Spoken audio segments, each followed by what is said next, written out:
Hi guys, welcome back to my channel Nidhi की रसोई में आप सभी का स्वागत है। अगर आप लोग मेरे चैनल पे न्यू विज़िट कर रहे हैं तो प्लीज़ मेरे चैनल को सब्सक्राइब कर लीजिएगा।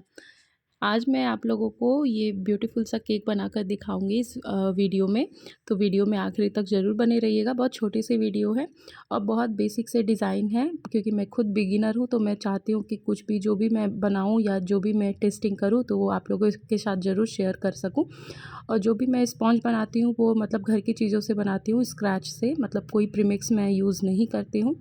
और अगर आप भी मतलब बेकरी का कुछ सोच रहे हो कि आपको बनाना है केक वगैरह और सेल भी करना है, तो आप भी कोशिश करें कि प्रीमिक्स यूज़ ना ही करें, क्योंकि प्रीमिक्स में कैसा होता है ना, वो जल्दबाजी में हम रखते ज़रूर हैं बट यूज़ करना जल्दी प्रेफर नहीं करना चाहिए लोगों को, क्योंकि उसमें बहुत सारी चीज़ें होती हैं आर्टिफिशियल और मतलब प्रेजर्वेटिव्स वगैरह मतलब मिक्स होते हैं।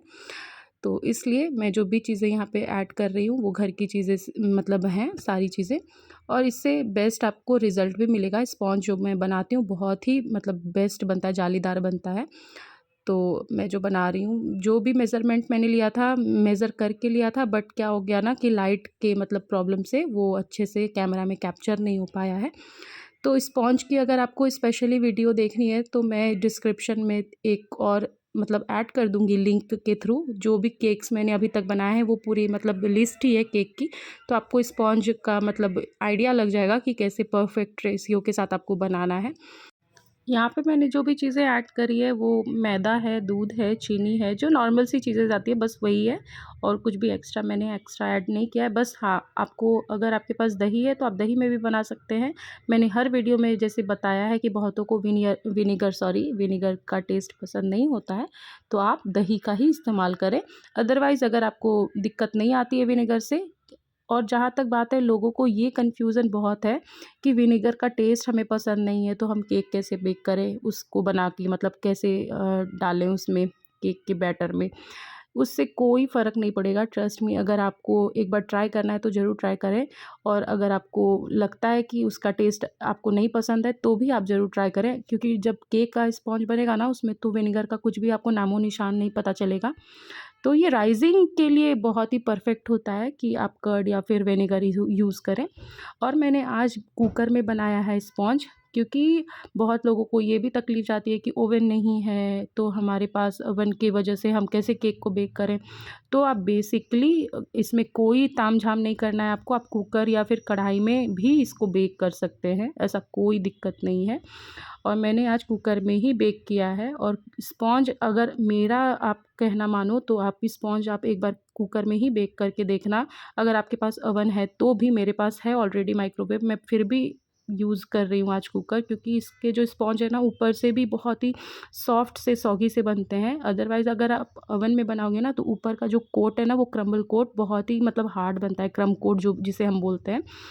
तो इसलिए मैं प्रेफ़र करती हूँ कि मैं मतलब जब अगर टाइम हो तो आप बना सकते हो, अगर आपके पास टाइम नहीं है तो आप इसको नॉर्मली ओवन में भी बना सकते हो।